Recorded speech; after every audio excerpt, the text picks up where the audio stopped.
Hey everybody, welcome to Tech Tips 10. That's really hard to say and quite dangerous. One of the things we're going to cover today is Wakelet, and one of our goals with Tech Tips is to share new ways and new materials with you so that you can share things with kids, and Wakelet falls perfectly into that category. So let's get started with Wakelet. And all we really need to do is type in Wakelet in the address bar. And if you don't have an account yet, go ahead and click sign up. I've already got one. So I'm going to log in with my JPS Google account. And when I get into that account, what you'll see is a white screen with choose a new collection. And what Wakelet does, it generates a list of materials that you identify. So first open up a new collection. They call them collections. In the top left-hand side, you can add a background image, real simple to upload from the library or upload an image from the site. The other thing that you can do is share. Just like a Google Doc, you can share your materials with other people or students. And then you can invite students to modify those or take a look at them, either way. So you can manage it and you can invite people to contribute as well.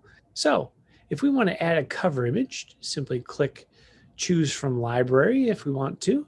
And their library has some prefab images that are available for you. Then title for your collection. So test collection. And then you can describe it here. Vital information.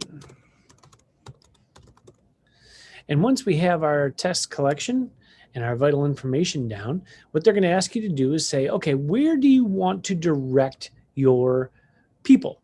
So if you click the plus, you can paste in a URL, you can add text. YouTube videos look great on Wakelet.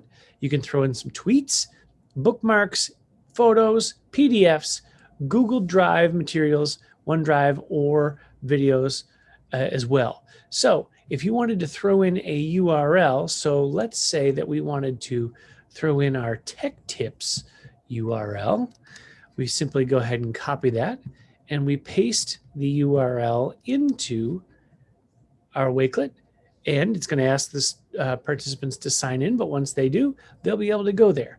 Let's say also we wanted to, of course, this is vital information, we want to have NHL.com there. So we'll go there and we'll paste in a URL for NHL.com because, as we said, this is in fact vital information. And what will show up is your little tab for your website. But if you want to add a text box, you can do that. So Wakelet. So we'll just go ahead and paste that in. Again, that was just a text box. So as I said, URLs, add text. YouTube videos look great because they show up real nice and big. Let me give you an example of that. So if we go to YouTube, it'll ask you for your search terms. So if we did media literacy, and I happen to know that I've got one. So you hit the search, it'll pop up and just click add and bingo, your video is right in. You can play it directly in the Wakelet. If you would like to add things elsewhere in your Wakelet, anywhere you hit the plus, you can add things.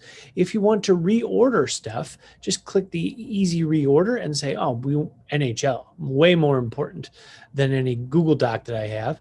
Wakelet instructions should probably be more towards the top. And this YouTube video, let's move that one right here. So again, real easy to reconfigure any of your things. Once you have completed your Wakelet, your collection, you can decide, do you want everyone to see it? Do you want only certain people with the link to see it? Or do you just want to keep it private to you? Once you're done, you can click your home and your new collection shows up on your Wakelet wall. And from there, you can move your collection. If you want to organize your space, if you want to have, like, for example, global history, all of your global history things together in one spot, you can create a space called global history and drop all of your things in there. So you can organize it by course if you so choose. So again, I hope you enjoyed this tour of Wakelet. It's a really useful tool if you wanted to create or curate content, to generate newsletters, share with your kids, create co-teachers. Co-teachers can also edit as well. So it's a really great place. It is free. Kids won't have to sign up, so it is 2D compliant. It will ask you for a name when they go in, but just have the kids throw in any name that they want to. They don't actually have to have their GPS account. So enjoy Wakelet. Hopefully you get some use out of it. And thanks for checking in on Tech Tips 10.